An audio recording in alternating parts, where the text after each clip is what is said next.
Komisi Pemberantasan Korupsi atau KPK menetapkan Gubernur Kalimantan Selatan Syahbirin Nur sebagai tersangka kasus dugaan suap dan gratifikasi.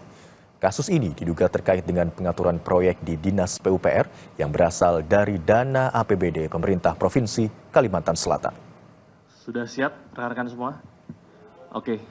Syahbirin Nur diduga menerima fee sebesar 5% dari sejumlah proyek pembangunan pada Dinas Pekerjaan Umum dan Penataan Ruang Provinsi Kalimantan Selatan. Saat ini, Syahbirin belum berhasil ditangkap. KPK menyatakan terus melakukan pengejaran terhadap tersangka. Kasus ini terbongkar melalui operasi tangkap tangan yang dilakukan KPK pada hari Minggu lalu. Selain Syahbirin Nur, KPK juga menetapkan 6 orang lainnya sebagai tersangka, di mana 2 diantaranya merupakan Kepala Dinas Pekerjaan Umum dan PUPR Provinsi Kalimantan Selatan. Yang kami hormati Bapak Nur Gufron, selaku Wakil. Dan saudara, untuk mengetahui informasi selengkapnya terkait dengan kasus dugaan suap dan gratifikasi Gubernur Kalimantan Selatan, kita telah terhubung dengan jurnalis Kompas TV Benediktus Aditya di gedung KPK. Selamat pagi, Benediktus. Apakah sudah ada informasi terkait dengan rencana pemanggilan terhadap Syahbirin Nur yang telah ditetapkan sebagai tersangka?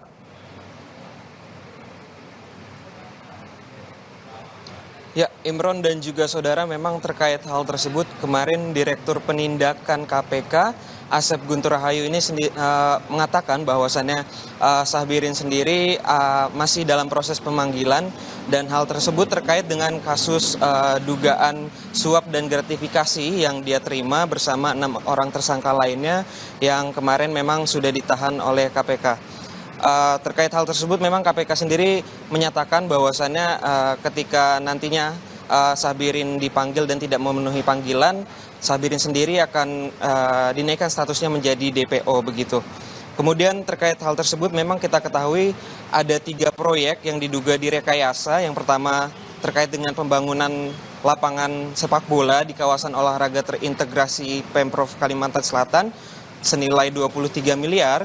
Yang kedua, pembangunan samsat terpadu di Kalimantan Selatan berkisar 22 miliar. Dan yang terakhir ini terkait dengan pembangunan kolam renang di kawasan olahraga terintegrasi Kalimantan Selatan bernilai 9 miliar.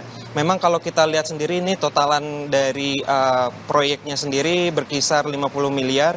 Dan dugaannya memang Syahbirin sendiri menerima suap dan gratifikasi ini sebesar 5%. Itu artinya memang Syahbirin sendiri kurang lebih akan menerima uang itu sebesar 1 miliar. Terkait hal tersebut, memang kemarin pada saat operasi tangkap tangan di hari Minggu, KPK sendiri sudah mengamankan barang bukti sebesar 12 miliar dan 1 buah kardus berisikan 500 US dollar, dan hingga saat ini memang KPK sendiri masih berproses untuk memanggil Syahbirin Nur. Begitu, Imron. Baik, hingga saat ini berarti KPK masih berupaya untuk melakukan panggilan terhadap Syahbirin Nur, begitu ya, Bene ya.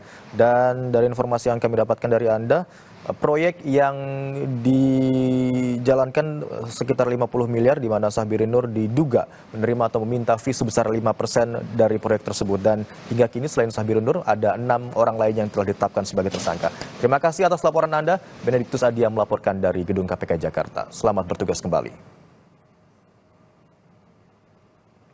Saudara, usai jeda kami akan kembali dengan informasi 2 pelopor kecerdasan buatan John Hophill dan Geoffrey Hinton menerima Nobel di bidang fisika.